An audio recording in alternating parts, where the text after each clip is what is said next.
ಗೂಕುಂಟೆ ಭಾಗಕ್ಕೆ ಬಂದಿದ್ವಿ. ಹಾಗೆ ನೋಡದೇ ಇರತಕ್ಕಂಥ ಹಳ್ಳಿ ಏನಾದ್ರು ಇದೆಯಾ ಅಂತೇಳಿ ನಾವು ಬಲಗಡೆಗೆ ತಿರುಗಿಸಿ ಈ ಕಡೆ ಬಂದಾಗ ನಾಚಗುಂಡ್ಲ ಹಳ್ಳಿ ಅಂತ ಇಲ್ಲಿ ಒಂದು ಬೋರ್ಡ್ ನೋಡಿದ್ವಿ. ಇಲ್ಲಿ ಪಕ್ಕದಲ್ಲೇ ಒಂದು ಶಾಲೆ ಇದೆ. ಶಾಲೆ ಪಕ್ಕದಲ್ಲಿ 2 ನಮ್ಮ ಚಾರಿತ್ರಿಕ ಕುರುಹುಗಳು ನಮ್ಗೆ ಕಾಣಿಸಿದವು. ಒಂದು ನಾವೇನು ಹುಲಿಬೇಟೆ ವೀರಗಲ್ಲು ಅಂತ ಕರೀತೇವೆ, ಆ ರೀತಿಯ ಒಂದು ವೀರಗಲ್ಲು ಇಲ್ಲಿದೆ.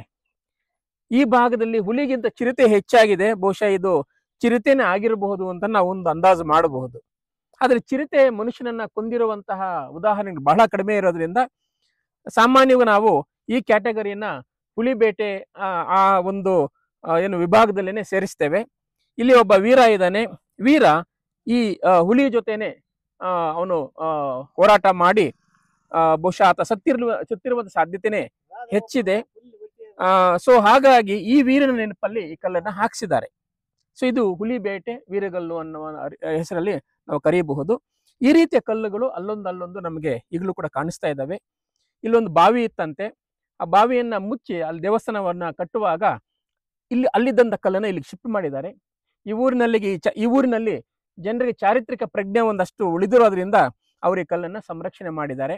ಇಲ್ಲಿ ನಮ್ಮ ಜೊತೆ ಈ ಊರಿನ ಹಿರಿಯರಾಗಿರ್ತಕ್ಕಂಥ ರೆಡ್ಡಪ್ಪ ಅವರು, ಹಾಗೆ ಅವ್ರ ಜೊತೆ ಓಬಿರೆಡ್ಡಿ, ಹಾಗೆ ಒಂದಷ್ಟು ಜನ ಈ ಊರಿನವರು ಇಲ್ಲಿ ಸೇರ್ಕೊಂಡಿದ್ದಾರೆ. ಈ ಊರಿನ ಸ್ಮಾರಕಗಳನ್ನ ಸಣ್ಣದಾಗಿ ಪರಿಚಯ ಮಾಡುವಂತ ಕೆಲಸದ ಭಾಗವಾಗಿ ನಾವು ಇವತ್ತು ಮಾತಾಡ್ತಾ ಇದ್ದೀವಿ. ಈ ಜೊತೆಗೆ ಇನ್ನೊಂದು ಕಲ್ಲಿದೆ, ಅದನ್ನು ಕೂಡ ನಾನು ಸಣ್ಣದಾಗಿ ಪರಿಚಯ ಮಾಡಿಬಿಡ್ತೇನೆ.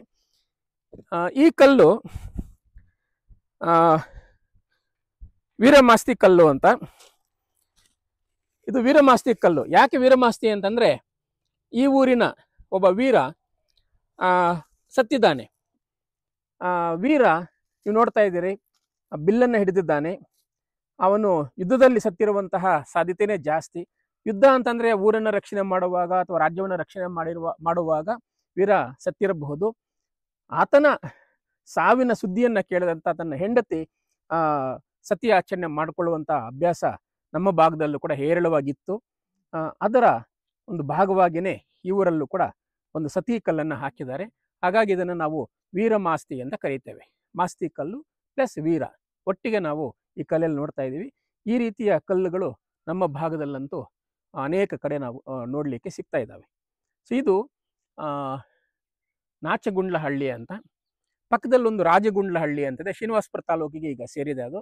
ರಾಜಗುಂಡ್ಲ ಹಳ್ಳಿಯಲ್ಲೂ ಕೂಡ ಅದ್ಭುತವಾಗಿರುವಂಥ ವಿಜಯನಗರ ಕಾಲದ ಒಂದು ಶಾಸನ ಇದೆ.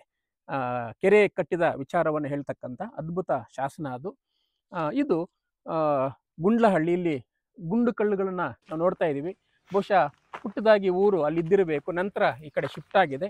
ಈ ಗುಂಡುಗಳು ಅಥವಾ ಕಲ್ಲುಗಳಿರುವ ಕಾರಣಕ್ಕೇನೆ ಇದಕ್ಕೆ ಗುಂಡ್ಲಹಳ್ಳಿ.